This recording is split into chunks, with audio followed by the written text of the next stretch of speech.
Olhando algumas passagens dessa carta hoje à noite, nós vamos meditar sobre o propósito do sofrimento na vida.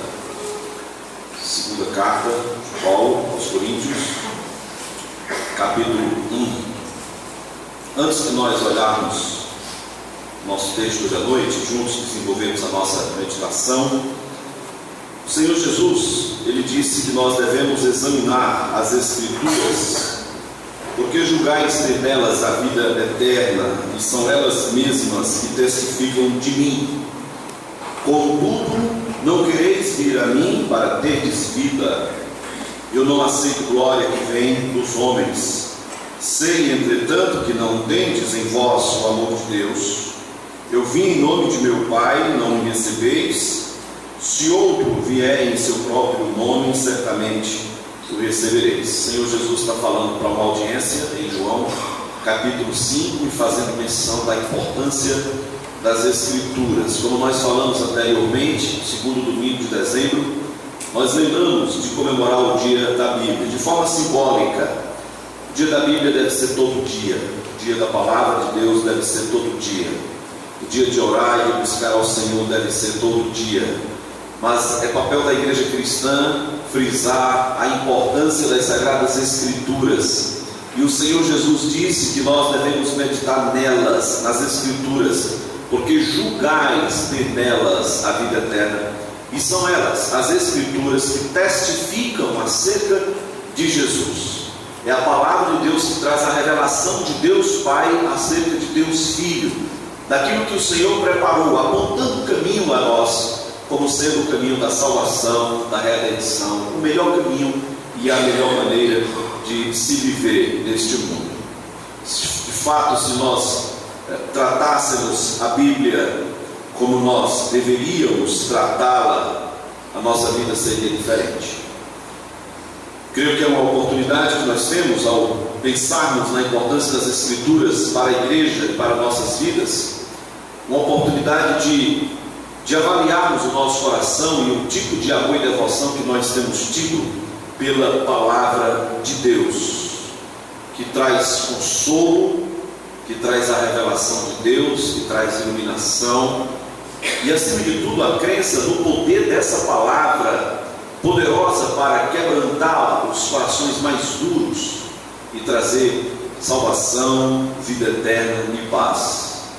Trazer consolo quando nós estivermos tristes, trazer direção diante das dificuldades, trazer paz diante dos momentos de angústia, trazer sossego diante dos momentos de preocupação, trazer a paz de Deus, a presença de Deus em situações de perigo, o fortalecimento da fé quando ela está desfalecendo, trazer segurança quando nós estamos com medo, sozinhos, trazer felicidade quando nós não estamos em paz, trazer a segurança da salvação, da vida eterna quando estivermos tristes e inseguros, trazer as promessas do Senhor Jesus, eis que estou convosco todos os dias, quando nós estivermos perturbados e, acima de tudo, quando o mundo parecer maior do que Deus, trazer a revelação do Salmo 90, por exemplo, de eternidade a eternidade, Tu és Deus. Se as nossas vidas estão apáticas, tristes, desfalecendo, se a nossa fé está enfraquecendo, se já não adoramos com a mesma alegria, com o mesmo ânimo, é porque não temos tratado as Escrituras como deveríamos. É a nossa apatia e omissão para com a palavra de Deus que nos deixou assim. Nós não temos amado como deveríamos, não temos tratado as Escrituras como deveríamos tratar, não temos permitido que elas interfiram em nossas vidas, que elas, as Escrituras, coloquem o dedo na ferida, naquilo que muitas vezes nos contraria, mas que precisa ser transformado. O nosso coração se torna soberbo, endurecido, vai-se embora a humildade, e sempre que chegamos nesse estado, dificilmente nós seremos quebrantados diante da palavra de Deus. Mas Deus insiste pela sua palavra. E repito uma citação já dita outras vezes: ou você se dobra diante de Deus, ou Ele lhe quebra. E essa é a mais pura verdade, quando o nosso coração endurece diante das Sagradas Escrituras. Só para fazer menção de um modo especial sobre as Sagradas Escrituras nesse dia. O que nós vamos olhar hoje à noite, na segunda carta que Paulo escreve aos Coríntios, é exatamente como enfrentar o sofrimento. E ao abordar esse assunto em várias passagens dessa carta, Paulo nos apresenta inclusive o propósito do sofrimento na vida do cristão. De fato, esta não é a segunda carta que Paulo escreve aos Coríntios. Nós descobrimos e percebemos, e isso é atestado pelos estudiosos, que já é a quarta vez que Paulo escreve para a igreja de Corinto. Só que no cano aprovado para as Escrituras, essa é de fato a segunda carta inspirada, dirigida por Deus, que então serve de instrução para todos nós nos dias de hoje. Primeira carta, Paulo escreve para tratar dos mais diversos problemas. É uma espécie de uma continuação dos assuntos que Paulo vai tratar, mas muito mais uma defesa apostólica, uma defesa da sua autoridade, uma defesa do seu chamado por Cristo para exercer essa missão de missionário, de apóstolo, de pregador dos gentios, daquele que vai anunciar a palavra de Deus e de compartilhar aquilo que Deus tem permitido que então aconteça na vida de Paulo, para que a gente receba também a mesma consolação como Paulo recebeu. Então Paulo vai falar de sofrimento, Paulo vai falar de perseguição, de açoites, de prisões, de espinho na carne, e ele começa essa carta exatamente falando que o nosso Deus é o Deus de toda consolação. E quando nós temos um compromisso com Cristo e aceitamos o Evangelho, é verdade que nós estamos pensando muito mais na salvação e no perdão dos pecados que o convite nos faz. Nós somos pecadores, nós estamos perdidos, e Cristo deu a sua vida para nos salvar e para nos perdoar. Mas a vida cristã não é somente isso. Durante a caminhada existe um processo de crescimento, um processo de amadurecimento. Andar com o Senhor é bom, é o melhor caminho, mas não significa que enquanto nós andamos com o Senhor, nós não enfrentaremos situações desagradáveis na vida, momentos de turbulências, momentos de desânimo, de abatimento, de tristeza.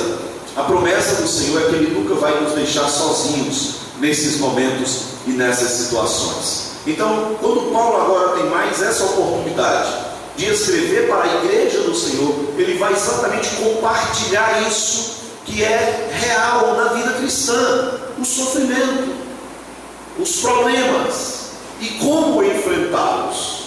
Propósito do sofrimento na vida. Olha comigo então, irmãos, a partir do verso 3, capítulo 1. Paulo começa: bendito seja Deus, o Deus e Pai de nosso Senhor Jesus Cristo, o Pai de misericórdias e Deus de toda consolação.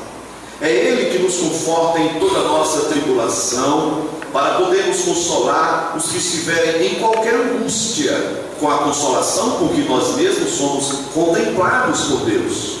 Porque assim como os sofrimentos de Cristo se manifestam em grande medida a nosso favor, assim também a nossa consolação transborda por meio de Cristo. Mas, se somos atribulados, é para o vosso conforto e salvação. Se somos confortados, é também para o vosso conforto, o qual se tornou eficaz, suportando vós com paciência os mesmos sofrimentos que nós também padecemos. A nossa esperança a respeito de vós está firme, sabendo que, como sois participantes dos sofrimentos, assim o sereis também da consolação. Propósito do sofrimento na vida teria algum sentido? Teria algo a nos ensinar? O que Paulo então então pretende compartilhar conosco ao falar sobre o conforto de Deus nos momentos de sofrimento. Nós temos algumas lições, olhando para o que Paulo vai nos ensinar nessa carta, de modo panorâmico. Primeira lição: o sofrimento revela Deus de forma especial. O sofrimento revela ao nosso coração a pessoa de Deus de um modo que de outra forma você não saberia, você não conheceria Deus de um modo especial, como Ele se revela através dos momentos de sofrimento. O versículo 3, quando Paulo, depois da sua identificação, começa a tratar e desenvolver o assunto, ele começa bendizendo ao Senhor. Bendito seja o Deus e Pai de nosso Senhor Jesus Cristo, o Pai de misericórdias e Deus de toda consolação. Paulo usa dois termos do Antigo Testamento para fazer menção da pessoa de Deus. Então ele começa agradecendo, ele começa exaltando a pessoa de Deus no coração. E Paulo demonstra que conhece Deus de um modo especial, de um modo diferente, por conta das circunstâncias que ele já enfrentou na vida. E antes de relatar qualquer coisa para a igreja, ele começa mostrando para a igreja que é prudente, que é sensatez, é devoção a gente expressar esse amor e adoração a Deus, louvando e bendizendo o seu santo nome. A expressão Pai de misericórdias, ela vem exatamente do Salmo 103, que fala sobre a misericórdia de Deus, que o salmista começa dizendo: bendize, ó minha alma, ao Senhor, e tudo que há em mim bendiga ao seu santo nome. Naquele salmo, Davi está como que conversando com sua própria alma e convidando a sua alma a não entrar em desespero, a descansar nesse Deus bondoso que é o Pai das misericórdias. Ou seja, Ele é o dono das misericórdias, Ele é a fonte de toda misericórdia. E Davi então diz naquele salmo para a sua alma: não te esqueças de nenhum só de seus benefícios. É Ele quem perdoa todas as tuas iniquidades. É Ele, o Pai das misericórdias, quem sara todas as tuas enfermidades. É Ele, o Pai das misericórdias, quem redime a tua vida e te coroa de graça e misericórdia. É Ele quem faz de bens a tua velhice. É Ele que cuida da sua vida, de modo que a sua vida se renova como a da águia. É o Pai das misericórdias que faz justiça e julga todos os oprimidos. É o Pai das misericórdias que é compassivo, que é longânimo, que é assaz benigno, que não repreende perpetuamente. Ele não conserva para sempre a sua ira e a sua indignação. A leitura do texto de Apocalipse mostra Deus derramando sua ira num período da tribulação. Mas a grande revelação é a misericórdia, é o amor, é a graça de Deus que vai salvar aqueles que se arrependeram. Então, quando Paulo traz à memória da igreja de Corinto a expressão Pai de misericórdias, ou Pai das misericórdias, ele está mostrando que esse Pai não nos trata segundo os nossos pecados, não nos retribui segundo os nossos merecimentos. Ele diz que é grande a sua misericórdia, e como o Pai se compadece dos seus filhos, assim o Senhor se compadece dos que o temem, pois Ele conhece a nossa estrutura e sabe que nós somos pó. É por isso que Deus derrama a sua misericórdia. Ele sabe da nossa fragilidade, Ele sabe das nossas limitações, Ele sabe da nossa carência, o quanto nós precisamos e o quanto nós dependemos dEle. Por isso que Paulo agora diz: olha, bendito seja Deus, Ele é o Pai de misericórdias. Mas Ele não é somente o Pai de misericórdias, Ele é o Deus de toda consolação. E a palavra agora que Paulo utiliza para consolação é a palavra paraclete, que é uma referência ao Espírito Santo. Quando o o Espírito Santo, é feito menção dele no Novo Testamento. Os autores utilizam essa palavra para trazer a ideia de alguém que é ajudador, de alguém que está à disposição para socorrer, muito mais do que isso, de alguém que se coloca do lado para ajudar. É essa a ideia do Espírito Santo. E Paulo diz: o nosso Deus, Ele é aquele que se coloca ao lado para ajudar, Ele é aquele que se coloca do lado para socorrer, Ele é aquele que está pronto para nos restaurar. É Ele quem nos conforta em toda a nossa tribulação. Ou seja, Ele veio não simplesmente para ser colocado do nosso lado, Ele veio para fortalecer a nossa fé em meio à dor, em meio ao sofrimento, em meio ao abatimento. Então Paulo começa consolando a igreja. Irmãos, que Deus seja bendito no seu coração, que você nunca esqueça de quem é Deus, o Pai de misericórdias, o Deus de toda consolação. Como que Paulo descobriu isso?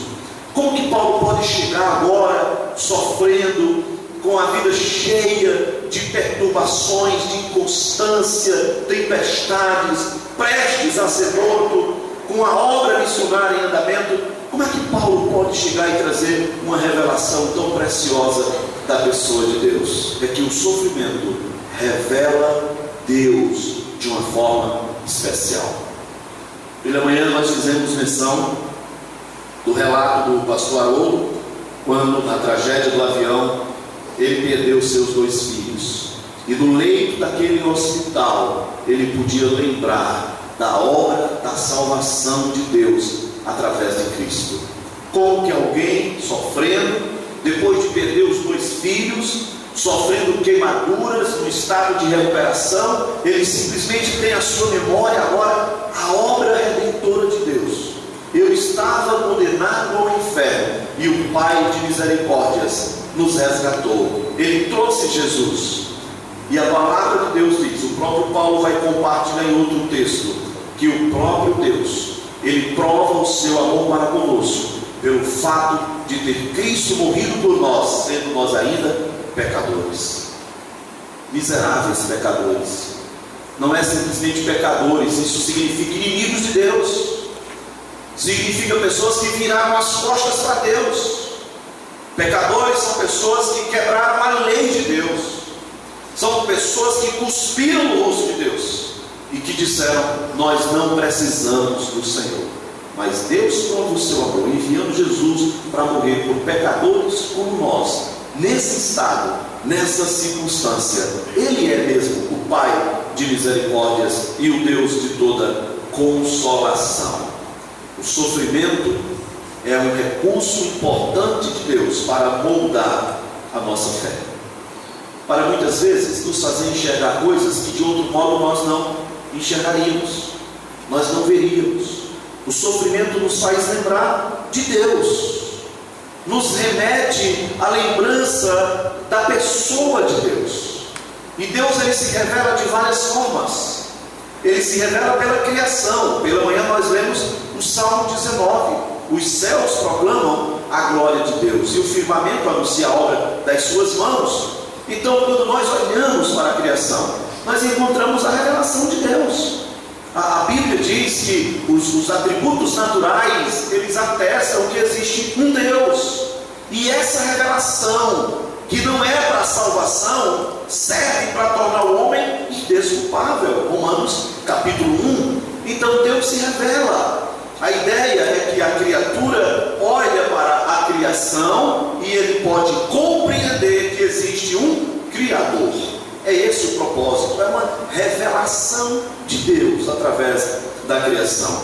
Mas pelas Escrituras, o Senhor Jesus disse em João capítulo 5, verso 39, que devemos examiná-las, porque nelas encontramos a vida eterna, e são elas que testificam de Cristo. Então agora nós temos uma revelação especial de Deus. É Deus se revelando através do Salmo de Davi, é Deus se revelando através dos escritos de Paulo. São as experiências dirigidas e iluminadas pelo Espírito Santo e registradas para a consolação da igreja. Nós não podemos conhecer a misericórdia de Deus através da criação. Nós não podemos entender o amor de Deus enviando seu Filho para morrer por criação. Não é esse o propósito da revelação geral de Deus.